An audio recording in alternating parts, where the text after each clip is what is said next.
Hello students, આપણે સ્લીવમાં ફ્રન્ટનું જે deep કાપવાનું છે એની એક ટેકનિક શીખવાના છે.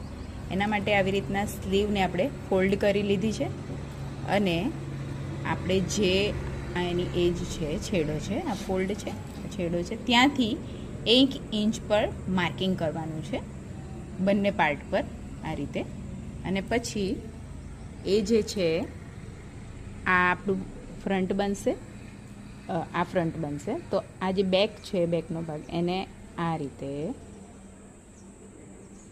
આ જે માર્કિંગ છે 1 ઇંચ છે, આ પણ 1 ઇંચ છે. તો આ જે માર્કિંગ છે આપણું, આ જે આપણે ફ્રન્ટ બેક છે એને આ રીતે મૂકવાનું છે. દેખાય છે કેવો શેપ પડી ગયો? ત્યાં આપણે માર્કિંગ કરી લઈશું અને એને આપણે કટ કરી લઈશું. એ આપણું ફ્રન્ટ બની જશે.